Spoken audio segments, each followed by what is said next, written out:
कि सम्राट विक्रमादित्य के दरबार में एक फकीर आया। सुबह का वक्त था। रिवाज के अनुसार लोग सम्राट को भेंट चढ़ाने सुबह सुबह आते थे। उस फकीर ने भी एक जंगली सा दिखाई पड़ने वाला फल सम्राट को भेंट किया।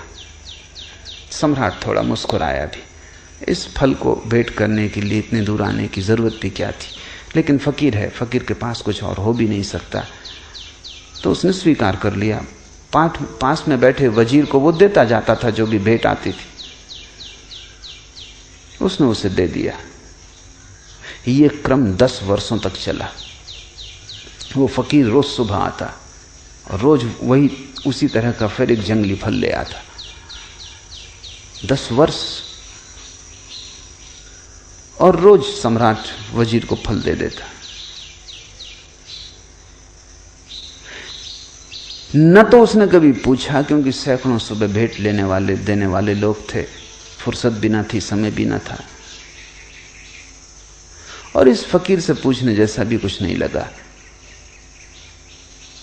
पर एक दिन पास ही सम्राट का पाला हुआ बंदर भी बैठा हुआ था, और सम्राट ने वजीर को फल न देके बंदर को दे दिया। बंदर ने फल खाया और उसके मुंह से एक बहुत बड़ा हीरा जो फल में छिपा था नीचे गिर गया। सम्राट तो चौंका, इतना बड़ा हीरा तो उसने देखा भी नहीं था। वजीर से कहा कि बाकी फल कहां है?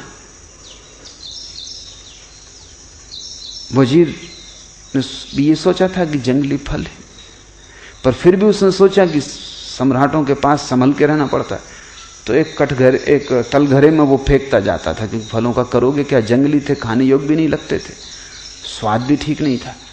तलघरा खोला गया, भयंकर बदबू से भरा था, क्योंकि सारे फल सड़ गए थे, लेकिन उन सड़े हुए फलों के बीच हीरे चमक रहे थे। ऐसे हीरे कभी सम्राट ने देखे नहीं थे। फकीर को कहा कि ये क्या राज, तुम क्या चाहते हो, किस लिए तुम 10 साल से ये भेंट ला रहे हो, और मैं कैसा अज्ञानी कि मैंने कभी देखा भी नहीं, मैंने समझा जंगली फल है। उस फकीर ने कहा, होश ना हो तो जिंदगी ऐसे ही चूक जाती है। दूसरी समानांतर अर्थ की धारा शुरू होती। उस फकीर ने कहा, रोज ही जिंदगी लाती है, लेकिन जंगली फल समझ के तुम फेंकते चले जाते, और हर फल के भीतर हीरा छिपा है जैसा तुमने कभी देखा नहीं। खैर, जो हुआ हुआ, अब पीछे की तरफ मत जाओ, अन्यथा फिर तुम चूक जाओगे, और आगे की तरफ भी मत दौड़ो, क्योंकि मैं देखता हूं सपने दौड़ रहे हैं, क्योंकि इतने हीरे, दुनिया के तुम सबसे बड़े सम्राट हो गए। आगे भी मत जाओ, पीछे भी मत जाओ, मैं कुछ और तुमसे कहना चाहता हूं, वो सुन लो। सम्राट सजग होकर बैठा। ये आदमी कोई साधारण नहीं, अब तक समझे कि फकीर। जिंदगी साधारण नहीं है, और जिंदगी ने तुम्हें जो दिया है वो बिल्कुल असाधारण, लेकिन तुम्हें होश नहीं। तुम हंसोगे कि 10 साल तक ये आदमी क्यों बेहोश रहा, तुम कई जन्मों से हो। राजा वीर विक्रमादित्य तुम भी हो, हजारों साल से तुम ऐसे ही बैठे हो, और जिंदगी रोज फल दिए जा रही। हर पल छिपा हुआ जीवन का हीरा तुम्हारे पास आता। अब ये कोई साधारण आदमी ना था, राजा संभल के बैठ गया। उसने कहा कि कहो, तुम्हारी एक एक बात सुनने जैसी। उसने कहा कि मैं 10 वर्ष से आ रहा हूं इसी प्रतीक्षा में कि किसी दिन तुम जागोगे, क्योंकि मैं एक ऐसा आदमी चाहता हूं जो वीर हो, वो तुम हो। इसलिए विक्रमादित्य का नाम है वीर विक्रमादित्य। सिर्फ 2 आदमियों को भारत ने वीर कहा है, एक महावीर को, एक विक्रमादित्य को।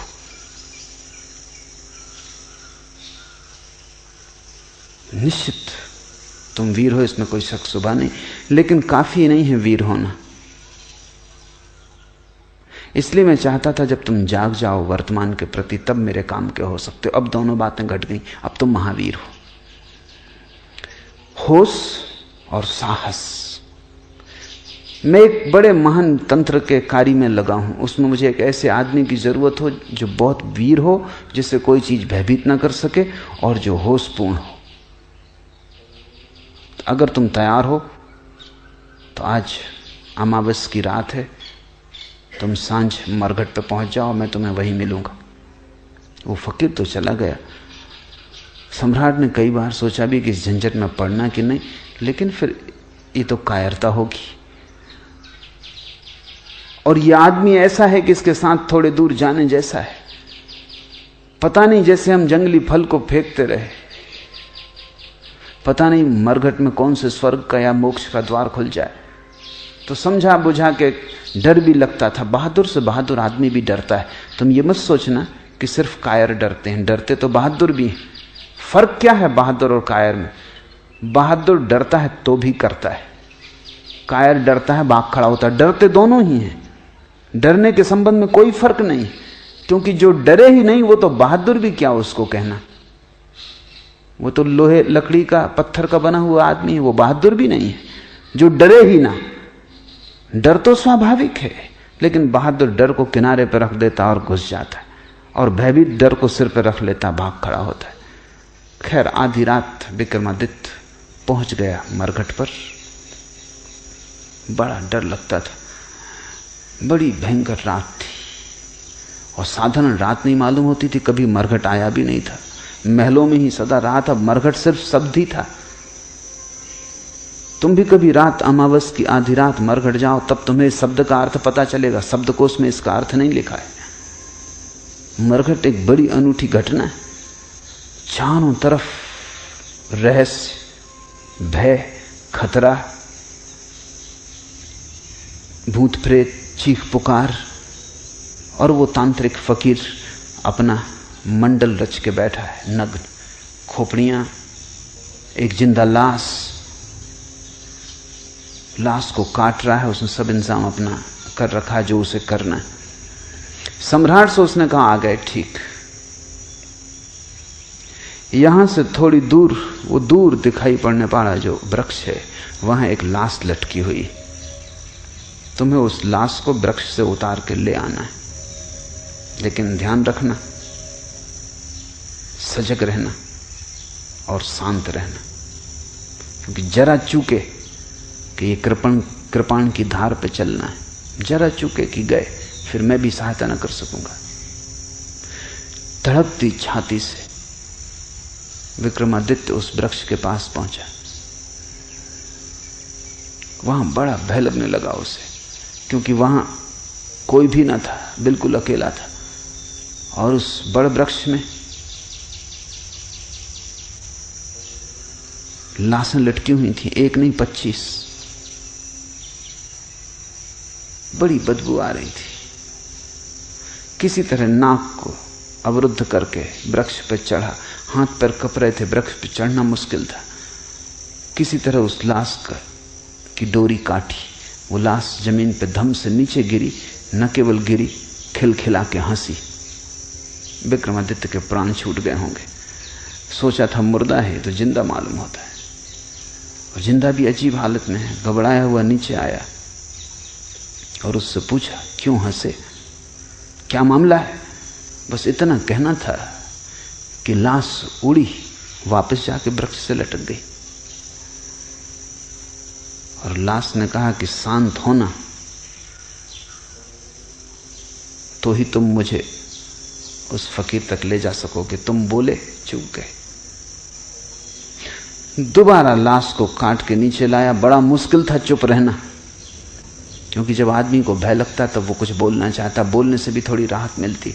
गीत गुनगुनाने लगता है, थोड़ी हिम्मत बढ़ती, मंत्र पढ़ने लगता है, राम राम जपने लगता है।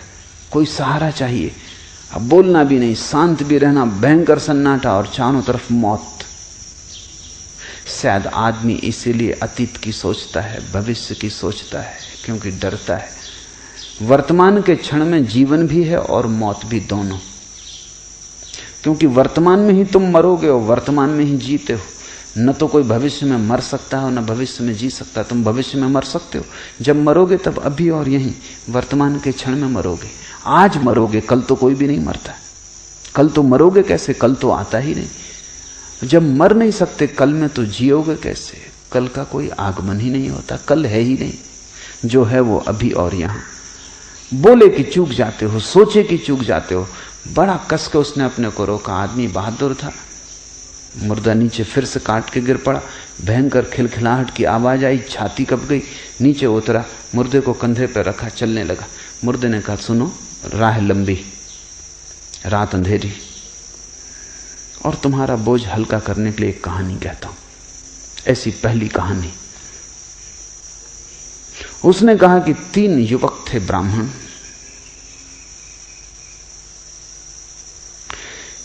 ये विक्रमादित्य सुनना भी नहीं चाहता था, पढ़ना भी नहीं चाहता था चक्कर में, क्योंकि जब तुम सुनो तो पता नहीं बीच में बोल उठो या कुछ हो जाए, या कम से कम सुनने में लग जाओ और जो तुमने संभाल रखा है अपने को वो चूक जाए। क्षण में चूक सकती है बात। मगर इससे नहीं कहना भी ठीक नहीं, क्योंकि नहीं कहते ये लाश उठेगी और फिर वृक्ष पे चढ़ना पड़ेगा, फिर काटो। तो वो चुप ही रहा और वो मुर्दा कहानी कहने लगा। उसने कहा, एक गुरु के आश्रम में 3 युवक थे। तीनों ही गुरु की लड़की के प्रेम में पड़ गए। कहानी में रस आने लगा। प्रेम की कहानी में किसको रस नहीं आता। विक्रमादित्य थोड़ा बेहोश होने लगा, संभाल रहा है, लेकिन उत्सुकता जग गई, जिज्ञासा की, फिर क्या हुआ। तीनों एक से थे, योग्य थे, अप्रतिम थे, प्रतिभाशाली थे। गुरु मुश्किल में था कि किसको चुने। युवती भी मुश्किल में थी कि किसको चुने। कोई उपाय न देखकर युवती ने आत्महत्या कर ली।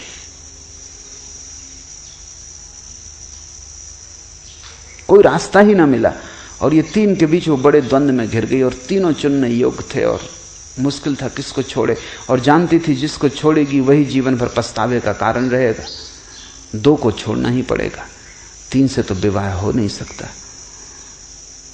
बड़ी अड़चन थी, हल कोई था ना। हल न देख के आत्महत्या कर ली। लाश जलाई गई। एक युवक उन 3 में से तो मरघट पर ही उसी राख के पास रहने लगा, उसी राख की धुनी रमा लेता और वहीं बैठा रहता। दूसरा युवक इतने दुख से भर गया कि यात्रा पर निकल गया अपना दुख भुलाने को। घूमता रहेगा संसार में, अब बसना नहीं है, क्योंकि जिसके साथ बसना था वही ना रही। अब घर नहीं बसाना, वो परिव्राजक हो गया, एक फकीर भटकता हुआ आवारा। और तीसरा युवक किसी आशा से भरा हुआ, क्योंकि उसने सुन रखा था कि ऐसे मंत्र भी हैं कि अस्थि पंजर को पुनरुज्जीवित कर दे। तो उसने सारी अस्थियां इकट्ठी कर ली, रोज उनको गंगा ले जाता, धो के साफ करता, फिर ले आकर रख लेता, उनकी रक्षा करता कि कभी कोई मंत्र का जानने वाला मिल जाए। वर्षों बीत गए। जो घूमने निकल गया था यात्रा पर, उसे एक आदमी मिल गया जो मंत्र जानता था। उसने उससे मंत्र सीख लिया, मंत्र का शास्त्र ले लिया, भागा। अब डरा, वो घबराया कि पता नहीं अब अस्थि पंजर बचे भी होंगे, क्योंकि वो तो कभी के फेंक दिए गए होंगे। लेकिन आके आश्वस्त हुआ, अस्थि पंजर बचाए गए थे, उनको संजो कर रखा था उसके साथी ने। उसने मंत्र पढ़ा, वो युवती पुनरुज्जीवित हो गई, पहले से भी ज्यादा सुंदर, मंत्र सिक्त, उसकी देह स्वर्ण जैसी, अभी अभी ताजी, जैसे कमल का फूल अभी अभी खिला हो। फिर कलह शुरू हो गई, क्या वो किसकी?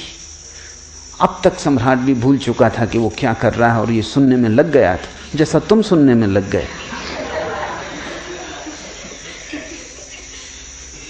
उस मुर्दे ने पूछा कि सम्राट गौर से सुनो, क्योंकि फिर झगड़ा खड़ा हो गया।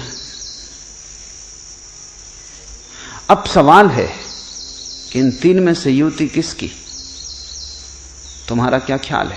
और अगर तुम्हारे भीतर उत्तर आ जाए, और तुमने अगर उत्तर न दिया तो तुम इसी क्षण मर जाओगे। हाँ, उत्तर ना आए कोई हर्जा नहीं। बड़ा मुश्किल है उत्तर का ना आना। आदमी का इतना बस थोड़ी है अपने मन पर। कोई बुद्ध पुरुष हो तो ना आए, ठीक है, सुन लिया प्रश्न, उत्तर ना आया, कोई हर्जा नहीं। विक्रमादित्य बड़ी मुश्किल में पड़ा। उत्तर तो आ रहा है। बुद्धिमान आदमी था, तर्कनिष्ठ था, समझदार था, शास्त्र पढ़े थे, तर्क साफ था। अब वो बड़ी मुश्किल में पड़ गया। उसने कहा कि बोल, अगर उत्तर आ रहा है तो बोल, अन्यथा इसी वक्त मर जाए। तो उसने कहा उत्तर तो आ रहा है, इसलिए बोलना ही पड़ेगा। उत्तर मुझे ये आ रहा है कि जिसने मंत्र पढ़ के युवती को जगाया वो तो पिता तुल्य है, उसने जन्म दिया, इसलिए वो विवाह नहीं कर सकता, वो तो कट गया। जिसने अस्थियां संभाली और रोज गंगा में स्नान कराया वो पुत्र तुल्य है, कर्तव्य है, सेवा, उससे शादी नहीं हो सकती। प्रेमी तो वही है जो धूनी रमाए, राख लपेटे, भूखा प्यासा मरघट पी बैठा रहा, न कहीं गया न कहीं आया। विवाह तो उसी से। लाश छूटी, जाके वृक्ष से फिर लटक गई क्योंकि ये आदमी बोल गया। ऐसी 25 कहानियां चलती।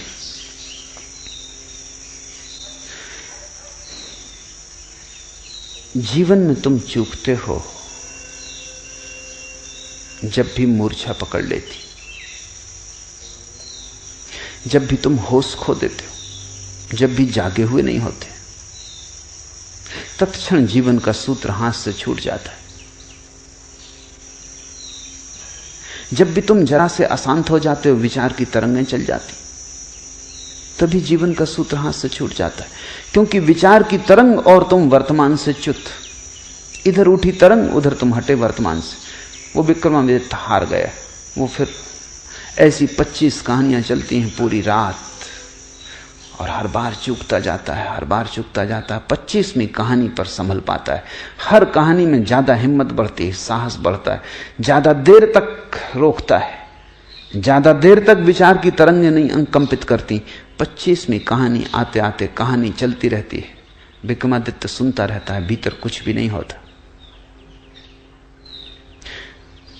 जीवन एक तैयारी है। यहां बहुत कुछ है तुम्हें उलझा लेने को। बाजार है पूरा, मीना बाजार। वहां सब तरफ बुलावा है, उत्सुकता को, जिज्ञासा को, मनोरंजन को। प्रश्न है, विचार की सुविधा है, सोच विचार का उपाय है, चिंता का कारण है, सब तरह के उलझाव हैं। अगर तुम इस सारे संसार से ऐसे गुजर जाओ जैसे विक्रमादित्य उस मरघट से बिना बोले चुप और जागा हुआ 25वीं कहानी पे गुजर सका, तो ही तुम वर्तमान क्षण की अनुभूति को उपलब्ध होगे। अन्यथा तुमने वर्तमान जाना ही नहीं है। तुम वर्तमान से गुजरे जरूर हो, क्योंकि और कोई जगह नहीं जहां से तुम गुजरो, लेकिन बेहोश सोए हुए गुजरे हो। या तो अतीत में खोए हुए गुजरे हो या भविष्य में डूबे हुए गुजरे हो। वर्तमान से तुम्हारा कभी तालमेल नहीं बैठा, वर्तमान से संगीत नहीं छिड़ा, वर्तमान के साथ स्वर नहीं मिले। वर्तमान से स्वर मिल जाएं, तुम पाओगे एक ही है, अनेक उसके रूप ही। एक है सागर, अनेक हैं लहरें।